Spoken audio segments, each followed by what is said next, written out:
अध्यक्ष महोदय, मंत्री महोदय, मंत्री महोदय, हे सरकार गंभीर नाही अध्यक्ष महाराज. मंत्री महोदय सांगितलं ना अध्यक्ष महोदय, वडेट्टीवार साहेब बोला. अहो, 2 शेतकऱ्यांच्या आत्महत्या झाल्या, हे काय भूषणावं आहे का? 2 शेतकऱ्यांच्या आत्महत्या झाल्या. एका आत्ता अधिवेशन सुरू असताना बिश्नोई गँगचा मोरक्या लोणकर, शुभम लोणकर हा USA मधून फोन करतो. यांनी पहिल्या आलेल्या धमकीच्या वेळेस फोन ब्लॉक केला. त्यांच्या नगरसेवकाला फोन करून सांगतो, ओ थांबा ना जरा प्लीज. ओ काल आलेली धमकी आहे.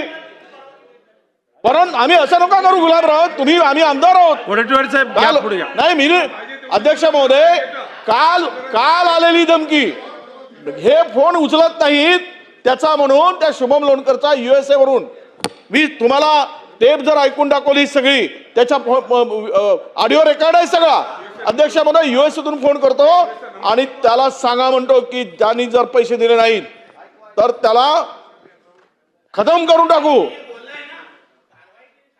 अरे काल झाली धमकी, काय काय अध्यक्ष महोदय, नाही कारवाई त्यांच्यावर बिश्नोई गँगवर लक्षात घ्या. ऐकून घ्या मंत्री महोदय. अहो पण त्या भूमिकेबद्दल बोललेत ना सरकार म्हणून परत करताय तुम्ही. वडेट्टीवार साहेब ऐकून घ्या.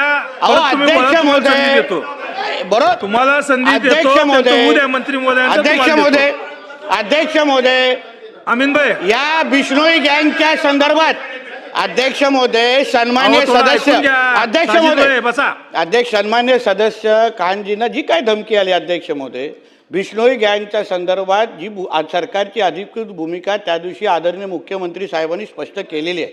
कुठल्याही पद्धतीची धमकी आमचे आदरणीय सदस्य असतील की कोणाची दादागिरी खपून घेणार नाही, हे फ्लोर ऑफ द हाऊसवर अध्यक्ष महोदय सांगितलंय.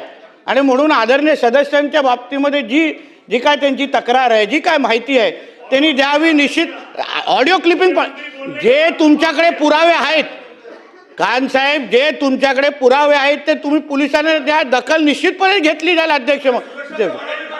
अरे तक्रार करा ना, नक्की ना. आता इथं वाढवणार का बसून तुम्ही तक्रार करा, माहिती द्या, निश्चित होईल ना. कोण बोलतंय याच्यामध्ये? नाही, कोणच बोलत नाही अध्यक्ष महोदय. आणि त्या दिवशी सीएम साहेबांनी या बाबतीमध्ये भूमिका स्पष्ट केली अध्यक्ष महोदय. मग परत तुम्ही याची परवानगी आहे कसं काय? मंत्री महोदयांनी जे भूमिका इथं मांडलेली आहे, मंत्री महोदयांनी भूमिका जी मांडलेली आहे अध्यक्ष महाराज, बरोबर आहे. माननीय मुख्यमंत्र्यांनी त्या दिवशी भूमिका मांडली अध्यक्ष महाराज. पण मंत्र्यांनी एकदा गोष्ट मान्य केली अध्यक्ष महाराज, त्यांच्या बोलण्यातूनच आपल्याला स्पष्ट होतं की मुख्यमंत्र्यांनी या ठिकाणी सांगून आम्ही यांना सोडणार नाही, त्यांच्यावर कडक कारवाई करू. पण मुख्यमंत्र्याचा आवाज वैष्णव गँग ऐकायला तयार नाही. काल यांना काल परवा ऐका आता तुम्ही, आता गडबड नको, ऐकून घ्या. काल अध्यक्ष महाराज अध्यक्ष महाराज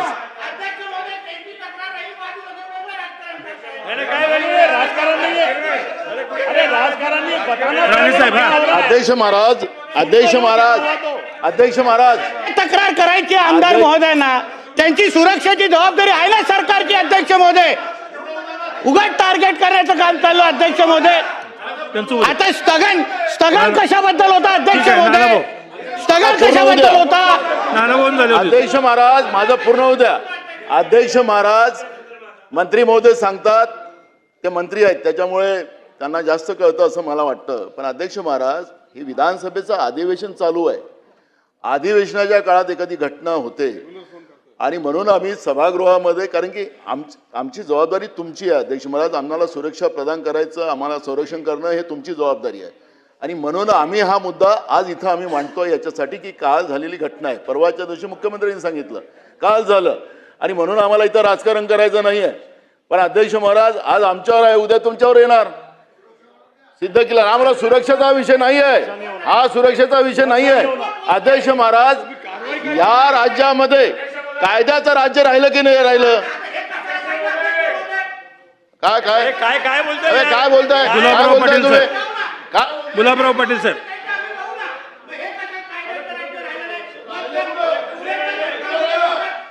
ठीक आहे. कसं फास्ट ट्रॅक केस चालवली बघ.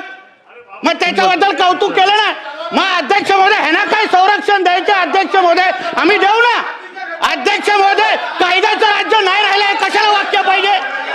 कायद्याचं राज्य झालं नाही हे कशा? ह्यांना काय संरक्षण द्यायचे? अध्यक्ष महोदय आम्ही देऊ ना आमचं सरकार.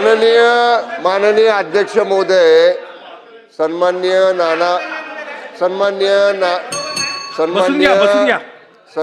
नाना भाऊनी जो प्रश्न या ठिकाणी, आता ऐका ना,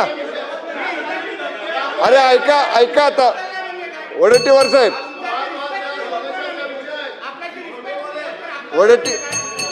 सन्मान्य बसून घ्या. ठीक आहे, मी देतो. सन्मान्य अध्यक्ष महोदय, मंत्री महोदयांचं होऊ द्या, देतो त्यांना. आज सभागृहामध्ये भाऊ बसून घ्या, त्यांचा मंत्री महोदय झालं देतो ना मी. सन्मान्य सदस्यांना जे बरं ऐकाल ना, आता सन्मान्य सदस्यांना आपण जी काय बसून घ्या. फोनवरनं धमकी बसून घ्या. आलेली आहे, ज्या ऐकून घ्या, धमकीची साजिदभाई. तक्रार सन्मान्य सदस्यांनी आज सभागृहामध्ये केली, हे प्रकरण निश्चितपणाने गंभीर आहे. या सभागृहातल्या सगळ्या सदस्यांच्या संरक्षणाची जबाबदारी राज्य सरकारची आहे. ज्या नंबरवरनं फोन आला असेल किंवा ज्या नंबरवर फोन आला असेल, याची जर सविस्तर माहिती आपण सरकारकडे दिली किंवा माननीय अध्यक्षांच्याकडे दिली तर माननीय अध्यक्षांकडनं ती सरकारकडे येईल. जरा एक मिनिट ऐका ना, ती माननीय अध्यक्ष महोदयांकडनं सरकारकडे येईल. त्या सगळ्या कॉल इंटरनॅशनल होता का, नॅशनल होता का, आणि कुठून कुठून डायव्हर्ट होऊन आला का, ह्या सगळ्या गोष्टीची सरकार चौकशी करेल.